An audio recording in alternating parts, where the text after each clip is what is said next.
Amigos, amigas, bienvenidos al Vitalista, un podcast con una visión especial sobre la salud. Quedas invitado a pasar, ponte cómodo y vamos allá con un nuevo capítulo. Soy Andrés Cuadrado, me dedico a acompañar procesos de salud y de cambio en mi consulta en Hospitalet de Llobregat y a divulgar esta visión vitalista y humanista del mundo y de nuestra salud.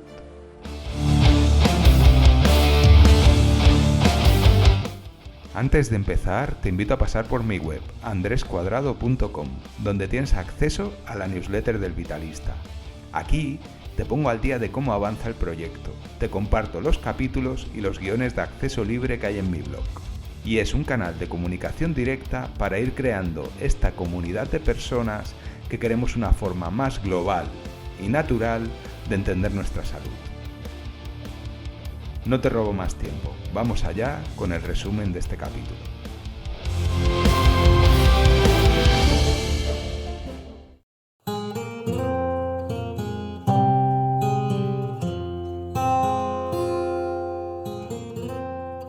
Vamos allá con este capítulo. Lo que vamos a hacer es seguir explorando el origen de la vida, ¿sí? Desde lo que hablamos en el capítulo anterior, ¿no? Desde aquella idea de la sopa primigenia, ¿no? El Brough Prebiotic que os hablaba, o la panspermia y aquella evolución natural de las moléculas orgánicas, ¿sí? ¿Os acordáis un poquito lo que decíamos en el capítulo anterior? Pues hoy va a ser un capítulo para mí muy guay, y que vale la pena que os quedéis hasta el final si os apetece, si os interesa el tema, porque me voy a poner un poco técnico en algún punto, pero al final del todo no os preocupéis porque hago como un reajuste de ideas y yo creo que queda bastante claro lo que quiero transmitir. Os invito a que sigáis. Entonces lo que vamos a hacer hoy, y os hago un poquito de resumen, es descomponer la vida, ¿sí? Hacer como una lupa, como meternos hasta a nivel de órganos, tejidos, describir un poquito, ¿no? A nivel atómico y subatómico. Y es una idea muy guay. Abordamos la estructura de los átomos y las partículas subatómicas y cómo se interaccionan y cómo se acaban dando los elementos, la materia y la vida.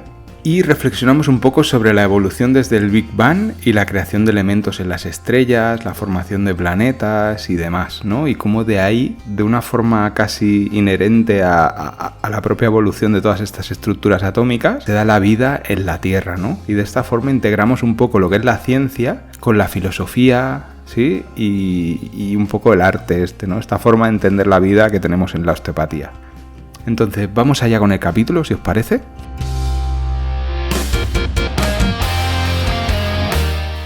Pues seguimos con el origen de la vida. Partimos de la base hoy, como en el capítulo anterior y como va a ser en esta serie completamente, de que todo es información muy especulativa. En la medida de lo posible, en todo momento, voy a intentar ceñirme a conceptos tangibles, a evidencias, tanto a nivel físico como en biología y fisiología. De hecho, muchos razonamientos actuales a día de hoy y que podemos estudiar con bastante evidencia trascienden un poquito las teorías que os expliqué en el capítulo anterior y que se llevan explicando en los institutos durante el último medio siglo.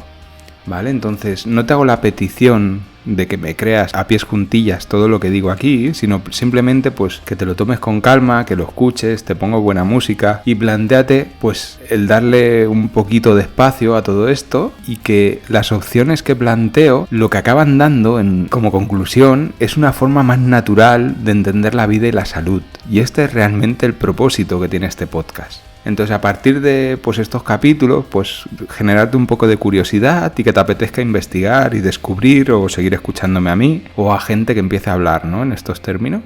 Como con muchos temas del podcast, para mí está siendo liberador e interesante el poder explicar mis respuestas a algunas preguntas que todos nos hacemos. Si os parece, vamos por faena.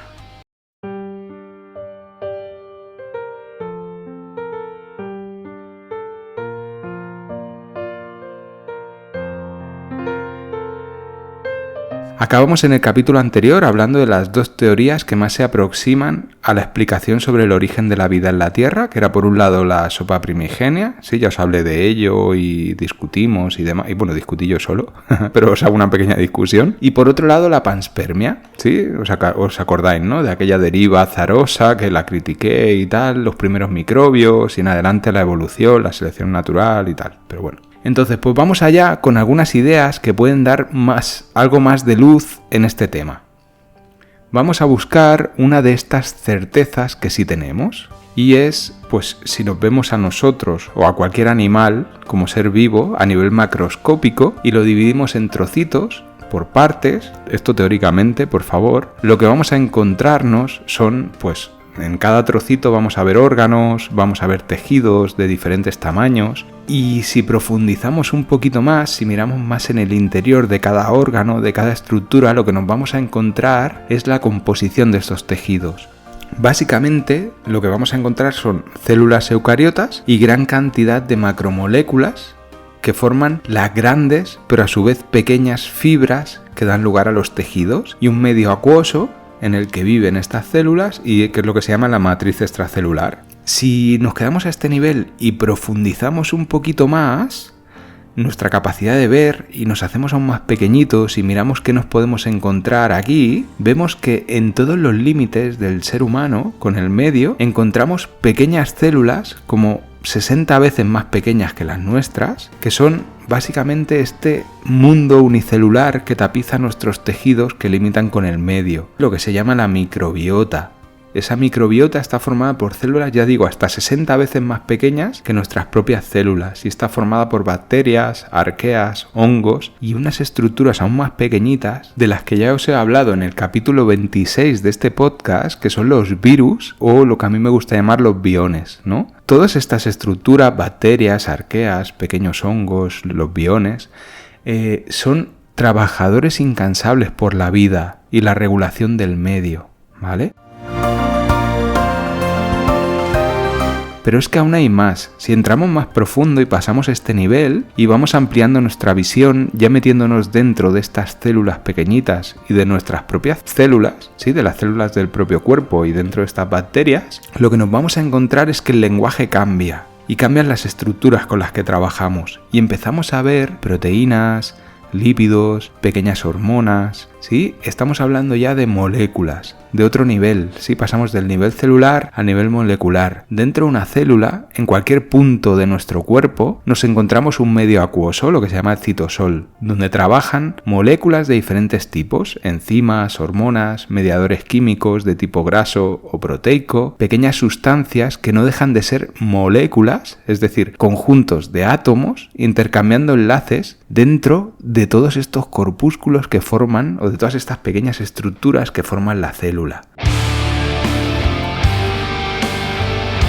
No quiero ser muy técnico ni que no se pueda entender, ¿vale? Pero hemos entrado, por ejemplo, en nuestra mano, ¿sí? Si os miráis a la mano, si podéis, si nos estáis conduciendo mejor que no, pero aquí veréis la piel, ¿no? Y si decides entrar y profundizar un poquito, lo que te vas a encontrar son, pues, esos tejidos, ¿no? Esa piel, y por dentro vas a ver tendones, músculos, ¿no? Pero todas estas estructuras la forman pequeñas células que están en un medio como acuoso. Dentro de estas células, si entras, lo que te encuentras son estos pequeños corpúsculos, estas mitocondrias, vacuolas, el retículo endoplasmático, el propio núcleo de la célula y las membranas que dan lugar al exterior, ¿no? A diferenciarlas del medio. Pues lo que pasa aquí dentro es que van a estar trabajando todas esas moléculas que he descrito antes, ¿no? Esas enzimas, esas hormonas van a estar trabajando ahí.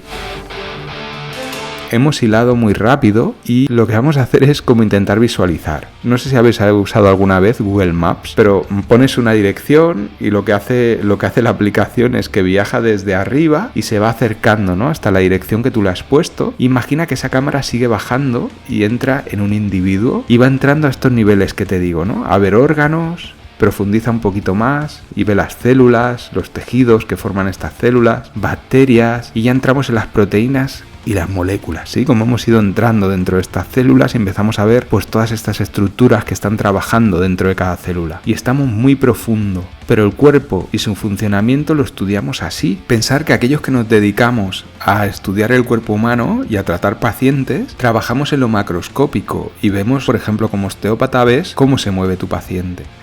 Pero lo tienes que entender en lo microscópico, es decir, cuando tienes una zona con calor, tú tienes que entender que ahí hay unas células que están trabajando y que están generando una energía que se está quemando ATP, ¿no? Y la fisiología, la bioquímica y la farmacología lo que hace es estudiar estas interacciones a nivel molecular, ¿vale? Pero da respuesta en el mundo macroscópico. Es súper interesante, pero si os parece, hemos hecho esta pausa, entendemos bien un poco esa aproximación, ¿no? Ese Google Maps que hemos hecho, y vamos a seguir profundizando para llegar a donde os quiero llevar hoy. Vamos a llegar a estas moléculas, a estas proteínas o este azúcar o esto que se mueve, ¿no? Dentro de las células donde se quema la energía y demás. Pues todo esto, estas unidades funcionales, por así decirlo, son moléculas, es un conjunto de átomos.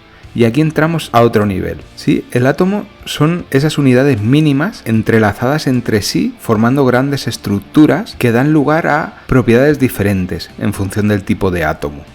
Unas moléculas, por ejemplo, aportan a la célula una estructura, otras aportan energía al romper los enlaces que se forman dentro de ellas. Hay otras estructuras moleculares que son creadas para romper esos enlaces y poder proporcionar energía. Otras moléculas forman sustancias viscosas que ayudan a separarse del medio, a formar membranas. Haceros una idea de todo esto. Otras moléculas ayudan, por ejemplo, a generar actividad inflamatoria, enzimas, aquello que os decía yo, ¿no? Cuando os hablaba de enzimas, estamos hablando de moléculas que tienen una función química que dan lugar a roturas de enlaces, a que otras células se acerquen, a dar procesos de comunicación. O sea, es que las células hablan a este nivel, ¿sí? Trabajan con los átomos y trabajan con las moléculas.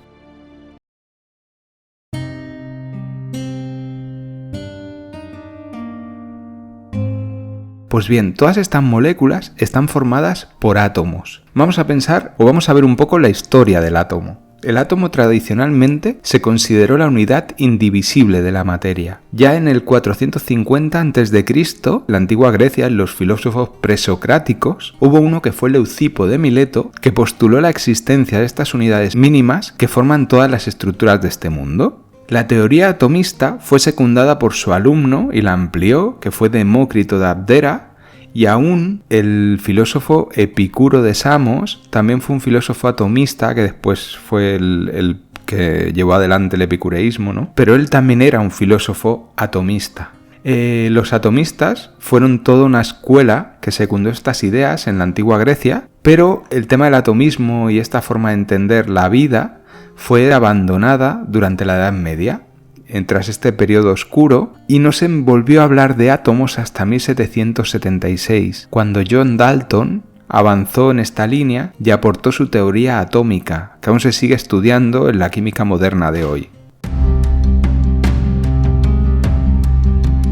Pero toda la teoría atómica y el estudio no fue casi hasta el siglo XX, ¿sí? Fue en 1897 cuando Thomson descubrió los electrones, y no fue en todo este inicio del siglo XX cuando se empezó a estudiar y a hacer investigaciones y experimentos de física experimental, donde se descubrió el núcleo del átomo, los protones, y el caso es que cuando se ha empezado a estudiar ha resultado que los átomos no eran indivisibles, y a medida que se ha ido avanzando y experimentando, los físicos han descubierto hasta 8 tipos diferentes de partículas subatómicas. Como ya he dicho, en 1897 Thomson, el de las televisiones, descubrió el electrón. El protón lo descubrió Rutherford en 1911 y el núcleo del átomo, ¿vale? Luego ya en 1932, o sea, no hace ni 100 años, James Chadwick descubrió el neutrón. En 2012 fue confirmada la existencia del bosón de Higgs y luego se han descubierto otras partículas subatómicas como son los quarks, que no voy a entrar en ello porque ahí sí que me pierdo, ¿vale? Pero hay 6 tipos diferentes de quarks. Se habla también de los gluones. Los gluones son unas partículas subatómicas que mantiene unidos el núcleo atómico y que une a los protones y a los neutrones, ¿sí? Luego están los fotones, que son partículas de luz, portadoras de energía electromagnética, de las que os hablaré en un ratito, y los neutrinos, ¿sí? Estas son las 8 tipos de partículas subatómicas que se han descubierto. Pues bien, Andrés, ¿qué me estás contando, no? Pues lo que te estoy contando básicamente es que hemos cogido un ser vivo y lo hemos analizado en profundidad y hemos llegado hasta las partículas subatómicas. Entonces vamos a quedarnos en entender un poco lo que es un átomo, ¿sí? Yo hasta hace no mucho, la verdad, entendía, ¿no?, pues que el átomo era un núcleo donde encontramos protones, que siempre son rojos, ¿no?, que los dibujaban como bolitas rojas, y neutrones, que siempre eran bolitas blancas, ¿no?, así gorditas y que estaban unidos, ¿no?, y decían, hay tantos neutrones como protones, y que estos formaban, digamos, como una masa, ¿no?, que se encontraba en el centro del átomo. Y si tú ves el dibujo de un átomo, viene a ser eso, ¿no?, muchas bolitas, y entre estas bolitas y lo que es la periferia, donde encontramos los electrones, veíamos que hay eso, ¿no? Unas bolitas en el medio y luego unas bolitas chiquititas que iban orbitando a esos protones, a ese núcleo atómico, y estas bolitas son los denominados electrones, que además no están quietas y de hecho ni se han visto, ¿vale? Solo se intuyen e incluso cuesta determinar su posición en el espacio, ¿vale? Entonces, otro dato de estos que nos hace explotar la cabeza es que si en este modelo atómico, ¿no?, en el que os he dicho de las bolitas, si los átomos fuesen como una pelota de fútbol, fuesen del tamaño de una pelota de fútbol, el núcleo del átomo, digamos que los electrones estarían orbitando a muchísimos metros, ¿no? Si imaginaos el campo del Barça, los que lo hayáis visto alguna vez, el campo del Fútbol Club Barcelona, pues si la pelota estuviese en el centro, ¿no?, el núcleo, los electrones estarían orbitando en la tercera gradería, ¿vale? ¿Os imagináis todo el espacio que queda en medio? ¿Vale? Esta es una idea muy loca que siempre se nos ha explicado y que realmente cuesta, ¿no?, de hacerlo tangible, de que la materia por dentro esté tan vacía. Entonces yo siempre me había imaginado estas bolitas separadas con un vacío inmenso en el medio. Pues bien, en una formación reciente que he hecho, sí, que la he podido hacer online, que estuvo muy bien, se tomaron la molestia de traer a un físico para hablarnos de esta mecánica cuántica y de esta estructura subatómica. Pues me volvió a explotar un poquito la cabeza cuando empecé a entender estas partículas y que realmente no son como bolitas, ¿vale? No son como una masa indeterminada, sino más bien es como un humo que se mueve a tal velocidad que forma una capa de energía alrededor del núcleo. Es decir, el electrón ya no es una bolita que da muchas vueltas, ¿vale? Sino es como una sustancia indeterminada. Yo la visualizo, si sois un poco frikis como yo, ya habéis visto Harry Potter. Yo me imagino a los electrones como los mortífagos volando alrededor del núcleo atómico, ¿sí? Ese humo negro, ¿vale?, que da vueltas. Es una forma que tengo de visualizarlo, ¿no? Cuando hice este curso y me lo explicaban, fue la forma en que entendí un poco, ¿no? Como realmente hay mogollón como un humo que acaba formando, ¿no?, esa bola de energía que es el átomo y que en función de la cantidad de electrones y de protones pues le da forma a la materia.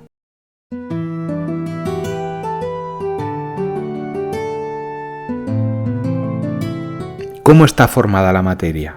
Como ya he dicho, se acepta que el átomo es neutro cuando hay la misma cantidad de electrones orbitando que de protones en el núcleo. Los protones están cargados de forma positiva, los electrones de forma negativa, y esto hace que un átomo sea neutro cuando hay la misma cantidad de electrones orbitando que de protones en el núcleo. Pues cuando falta o sobra un electrón, el átomo se ve cargado de forma negativa, positiva, es decir, que es capaz de recibir energía o de dejarla ir. Sí, esto es lo que se llama un ion y permite que puedan haber enlaces y demás historias. No voy a entrar a todos estos niveles, intentaré que no. Otra idea aceptada es que según la cantidad de protones que hay en el núcleo, el átomo va a cambiar las propiedades y su denominación. Es decir, un átomo que tenga más protones va a aportar a la materia que forme unas propiedades diferentes y se va a relacionar diferente y va a dar lugar a estructuras diferentes. ¿Vale? Esta idea es súper interesante. Por ejemplo, cuando tenemos un solo átomo con un solo protón y un electrón, es lo que se conoce como un átomo de hidrógeno, y que si hay muchísimos da lugar a un gas, y ese gas es el hidrógeno. Cuando hay un átomo que tiene 2 protones, da lugar al helio. Cuando hay 8 protones en el interior de un núcleo y con 8 electrones dando vueltas, ese átomo es el denominado átomo de oxígeno. Cuando tenemos 26 protones, el oxígeno sigue siendo un gas, ¿vale? Pero cuando tenemos 26 protones en el centro de un núcleo, con 26 electrones orbitando, el átomo da lugar al hierro. Y la estructura a la que forma, el material que forman esos electrones, es el hierro, ¿sí? Para que veáis, ya pasamos a una estructura sólida, metálica, ¿vale? Pero es que con 79 electrones y protones, ¿vale? Un átomo que tiene 79 protones da lugar al átomo de oro y da lugar a un material con unas propiedades diferentes. La única diferencia es la cantidad de protones que se han podido juntar en el núcleo de forma estable para dar lugar a ese átomo, a estructuras con propiedades muy diferentes, como es por ejemplo el oxígeno con 8 que el oro con 79.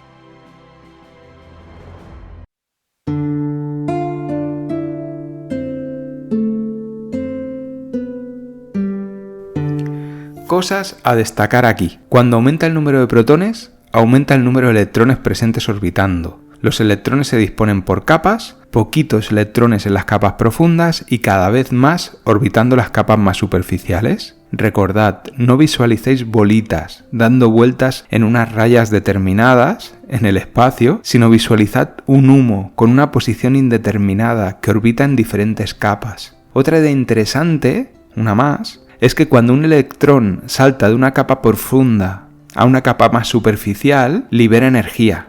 Libera energía en forma de luz y en forma de calor, aquellos fotones que os he dicho antes. Cuando un átomo recibe esta energía y la puede absorber, lo que hace es meter un electrón hacia una capa profunda, ¿vale? Entonces, cuando deja ir energía, salta el electrón hacia fuera del átomo o hacia una capa más superficial y se desprende energía, y cuando lo absorbe, el electrón se esconde. Os imagináis, ¿no? Estos pequeños mortífagos dando vueltas alrededor del núcleo, iluminándose cuando salta de una órbita profunda a una superficial y absorbiendo esa energía cuando profundizan. Digo porque esto, que parece así como un poco esotérico o un poco extraño, tiene una aplicación muy interesante hoy en día, como es el de las pantallas o el de las luces LED. Las luces LED es un diodo de emisión de luz y precisamente es eso, ¿no? Es meterle energía a una estructura, meterle electricidad para que deje ir esos fotones y se ilumine de forma intermitente, ¿no? A una cierta frecuencia, y esto se dé pues unos colores, y que tú, por ejemplo, en tu móvil puedas ver Instagram gracias a que una cantidad de LEDs se están iluminando en una frecuencia determinada, ¿vale? O sea, imaginar las aplicaciones que tiene todo esto de lo que os estoy hablando, ¿no?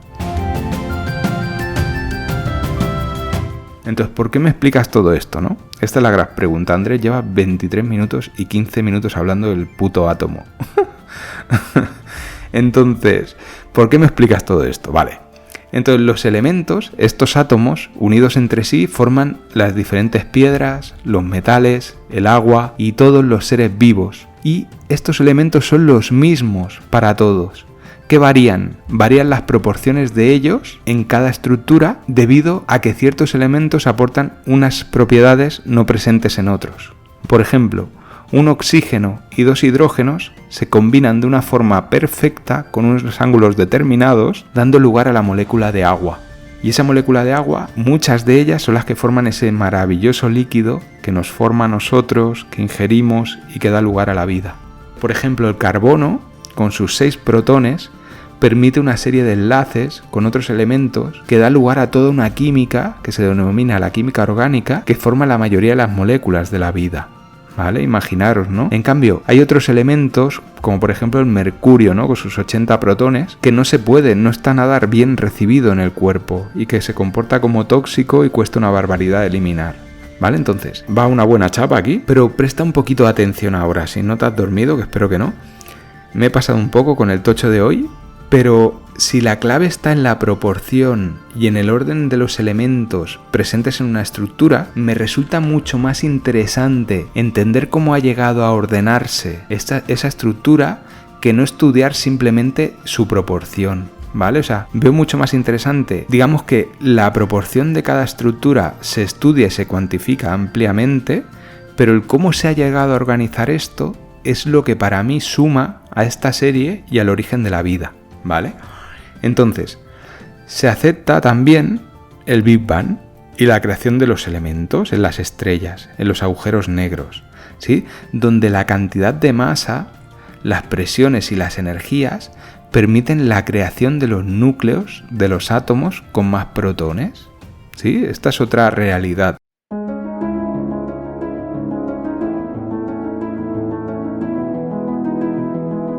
Es decir, digamos que en el Big Bang hubo una gran explosión y se calcula que en los primeros segundos se empezaron a formar todas estas estructuras subatómicas y poco a poco se fueron reuniendo y formándose, y fue en las estrellas y en estos lugares donde la masa se colapsaba donde se empezaban a fusionar estos núcleos y donde se empezó a dar, pues en primer lugar, el hidrógeno, luego se empezó a formar el helio y donde empezaron a impactarse, y es en las estrellas realmente donde se acaban formando todos estos átomos de mayor complejidad.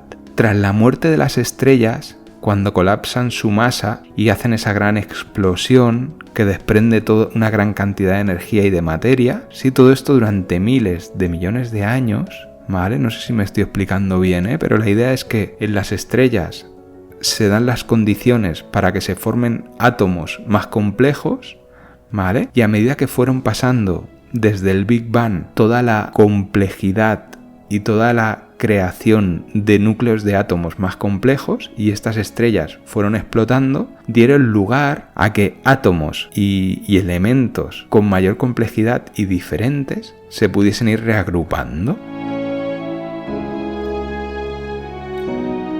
Entonces, estamos hablando de una organización inimaginable, desde la más mínima complejidad, tal vez desde la unión de partículas subatómicas a la creación de los primeros átomos, a los diferentes elementos, ¿sí? Los elementos repartidos por el universo a gran escala, formando planetas alrededor de estrellas que siguen quemando hidrógeno como el Sol, ¿sí? Sistemas como el nuestro madurando y dando lugar a estructuras complejas.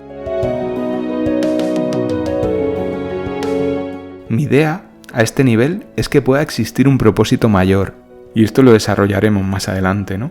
No el azar del que hablábamos en el capítulo anterior, sino una fuerza que lucha contra el vacío del universo. Esto para mí es súper importante. La energía del átomo, la energía que se mueve, ¿no? Que hace mover a estos electrones y que permite esta carga positiva negativa contra el vacío del campo en el que se halla. En el universo encontramos el vacío, la nada, y por otro lado la materia y la energía, formando estructuras, reestructurándose, reagrupándose, pues la idea es que la formación de estructuras de mayor complejidad no es únicamente porque sí, sino por el persistir de la materia y energía presente en el universo y su capacidad de querer aprender, crecer y completarse en los diferentes medios en los que se halla. Por eso es muy posible que exista vida fuera de la Tierra, y por eso plantearía yo que cualquier trozo de materia en sí misma es vida.